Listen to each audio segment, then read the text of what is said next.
Hello, hello, hello. This is, what is this, the fourth video?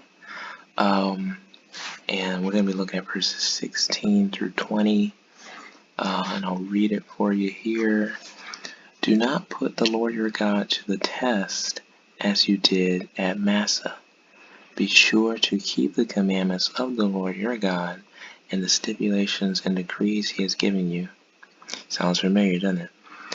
Do what is right and good in the Lord's sight, so that it may go. So why? So that it may go well with you, and you may go in and take over the good land the Lord promised on oath to your ancestors, thrusting out all your enemies before you, as the Lord said. In the future, when your son asks you, what is the meaning of the stipulations, decrees, and laws the Lord your God has commanded you? And I'm actually gonna skip here. Tell him we were slaves of Pharaoh in Egypt, but the Lord brought us out of Egypt with a mighty hand. So, all right, now,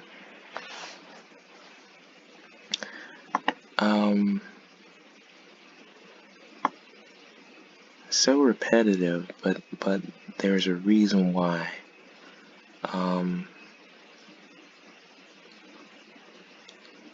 And I'm actually going to use a different color there.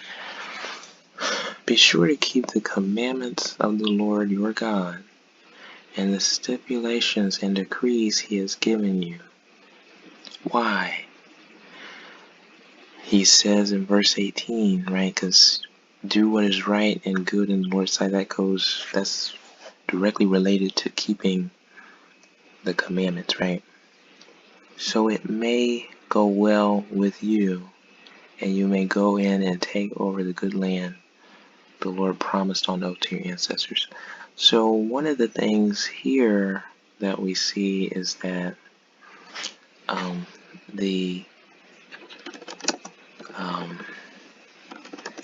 we see the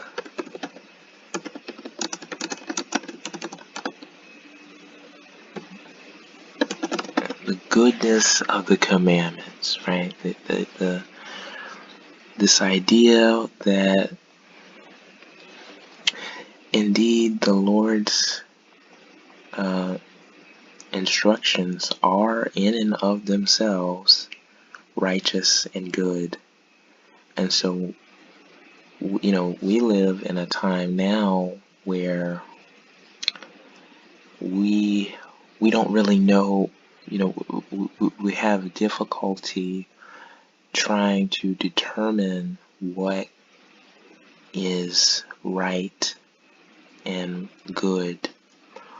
And that's why it's so important that we look at passages of scripture like this one, where we can see that there's a direct relationship between morality and the commandments that God gave the Israelites, and thus all of humanity, really, because the commandments apply to everyone.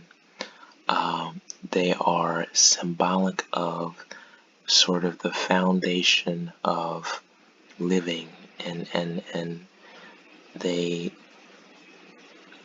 sort of a philosophical structure that we can use to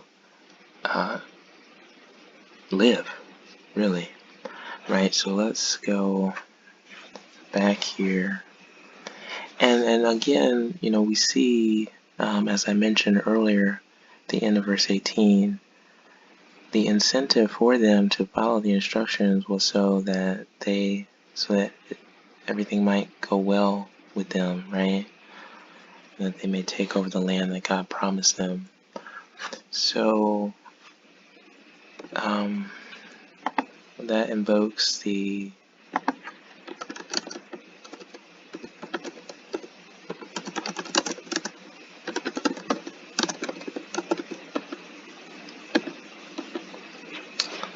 attainment of God's And actually, I'm not even gonna phrase it like that. I'm actually gonna say the fulfillment